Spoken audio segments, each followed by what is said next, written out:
kami masih menunggu informasi yang valid dari KPK tentang itu, dan kami mohon rekan-rekan media bersabar dan untuk menunggu perkembangan lebih lanjut.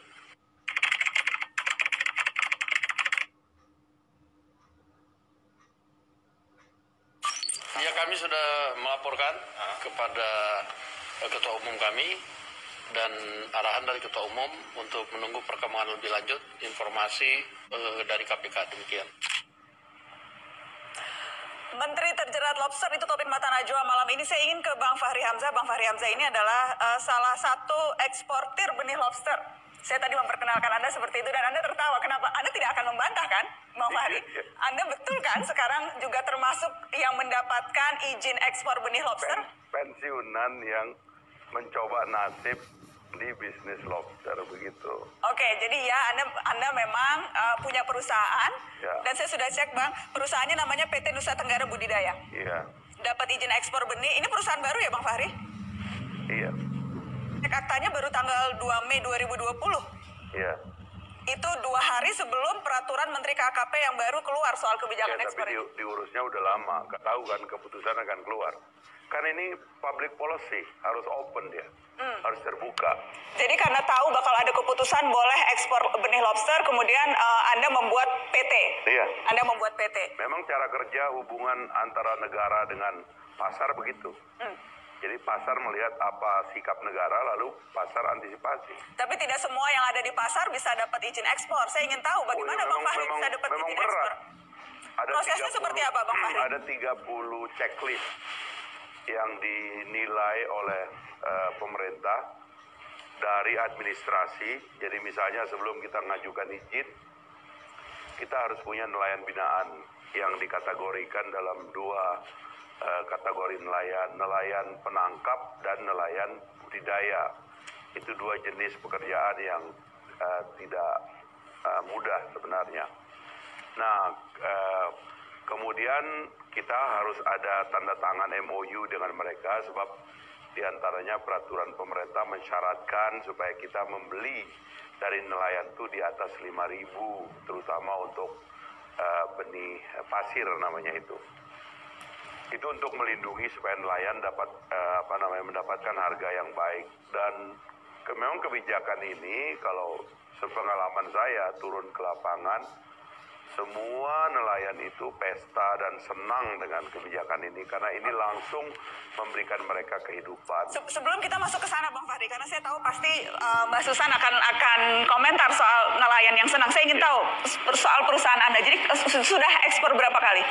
Jadi urusnya itu administrasinya atau pengumpulan dokumennya itu mulai April, lalu Mei, ya, sambil diurus izinnya, lalu diverifikasi seluruh administrasi, ke lapangan juga kan dia mengecek nelayannya memang ada apa tidak, di mana kantornya, koperasinya di mana, lalu kantor kita untuk penampungan, lalu kemudian izin karantina dan sebagainya itu secara detail, sampai kemudian verifikasi lapangan, turun timnya itu dari Jakarta untuk mengecek, sehingga kira-kira izinnya itu keluar bulan Juli, ya.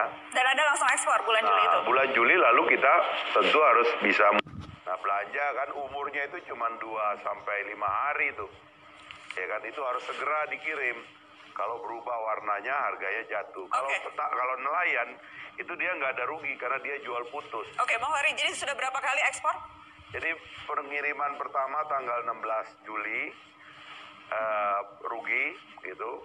Saya pantau harga, saya cek rugi, ya lumayan lah, ya buat pensiunan sih berat juga itu. Berapa Bang Fahri ruginya? Kira-kira yang pertama 200-an juta. Oke. Kemudian yang Anda ekspor kedua, berapa banyak itu Bang Fahri? Anda ekspor berapa banyak? Saya lupa detailnya harganya pada waktu itu. Tapi ya. ingat ruginya, saya kan ingat bukan detailnya. dirutnya, saya kan hanya komisaris. Oke, kemudian? Lalu yang kedua kira-kira ya hampir 200 juga, 180-an begitu. Saya bilang udah stop. Ini pasti ada masalah di cara tata kelolanya gitu. Nah, sejak itu Juli, Agustus, September, Oktober, November sekarang itu sudah nggak ada operasi karena menurut saya Kalau diteruskan gitu ya, ya tentu kita nggak kuat. Dari mana uang kita menombok? Mungkin juga ada yang berpandangan tarung aja sampai terakhir, sampai siapa yang menang menang sendiri. Yang mati kayak saya ya udah mati aja kira-kira. Jadi sekarang sudah tidak beroperasi. Nggak beroperasi. Baik, Bang Fahri, saya harus tanya karena ini kan dugaan korupsinya kental, buktinya KPK turun tangan dan kemudian sudah disebutkan bahwa dugaan korupsinya ini terkait dengan penetapan eksportir yang dapat izin ekspor benih lobster.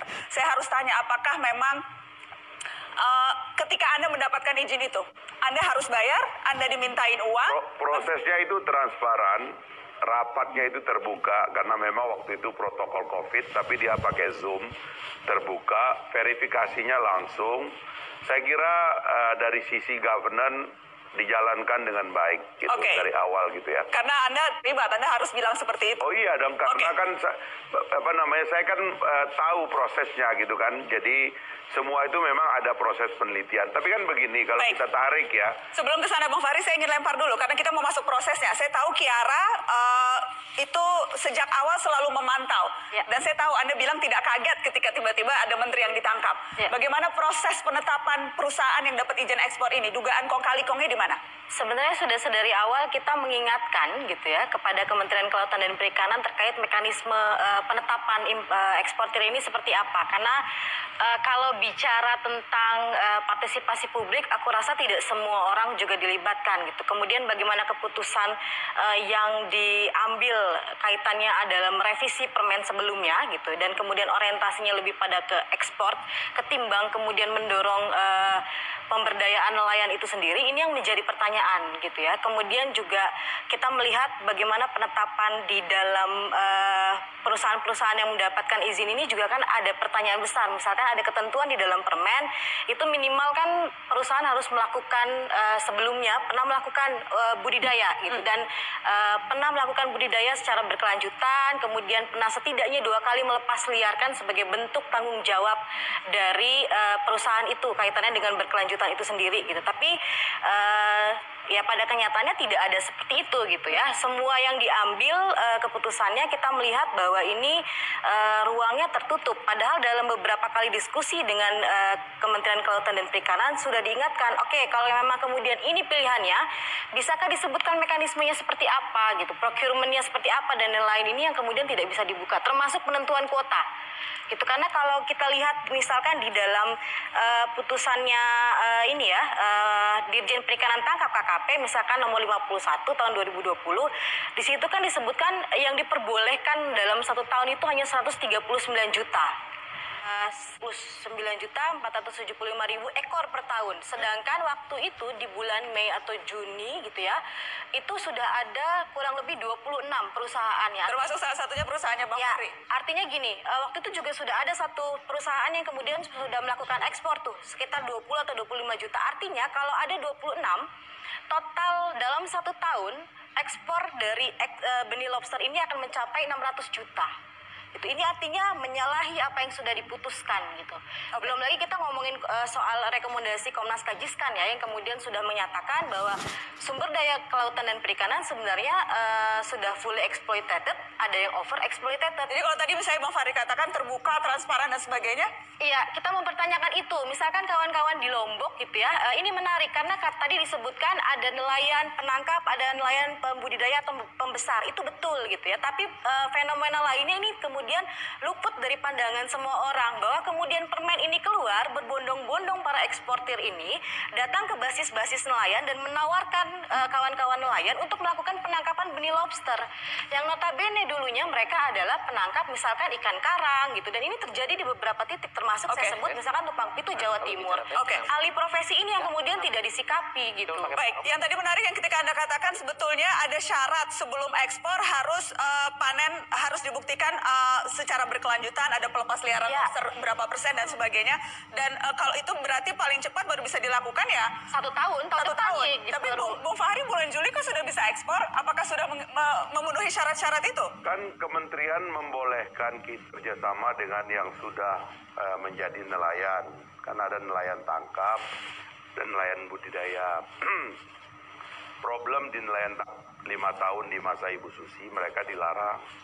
Kemudian dikriminalisasi, mereka masuk penjara, ya kasihan Padahal hidup mereka kan nggak banyak alternatif kayak orang-orang kaya kan. Hidupnya kan cuma mengandalkan penghasilan dari laut. Oke, kan. Bang Fahri, jadi kenapa bulan Juli sudah bisa Nah, ekspor? terus ada juga yang membudidaya.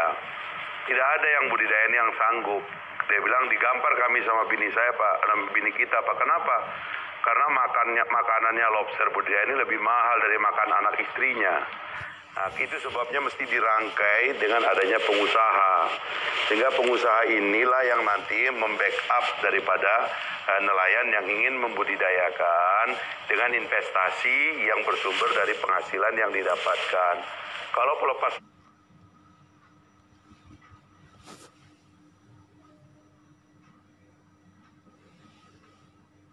peliharaan itu selalu dilakukan begitu kita mau mengirim itu harus dilepas dulu dan itu disaksikan oleh pejabat daerah. Oke, Gitu. jadi kita akan lanjutkan nanti. Apakah ini artinya memang kemudian berusaha mengakali aturan? Ya.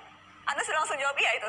Mengakali aturan ini? Ya, karena logika sederhananya, kalau memang kemudian relasi yang dibangun ini adalah mengikuti dari pola nelayan sebelumnya, seharusnya juga tidak secepat itu untuk melakukan ekspor. Ada fase yang harus Memang nelayan itu lebih cepat dari negara, Mbak. Iya, tapi Faktanya begitu. nelayan yang mana dulu gitu yang kemudian diatasnamakan gitu, itu yang menjadi pertanyaan Ya besar. karena nggak mungkin kita pergi nangkap ke laut. Yang nangkap ke laut itu memang nelayan, Mbak. Nggak usah Iya, dibantah itu. memang itu ya. Itu hidupnya mereka Itu tidak hari-hari. terbantahkan, tapi kemudian Sebelum ada negara mereka udah hidup di laut. tapi kemudian praktek-praktek eksploitasi ini yang kemudian tidak disikapi dan tidak diantisipasi dengan keluarnya permen gitu. Pada substansi permen kita tidak, orientasinya seharusnya tidak melegalkan ekspor benih. Oke, kita lanjutkan setelah Pariwara, tetap di Mata Najwa.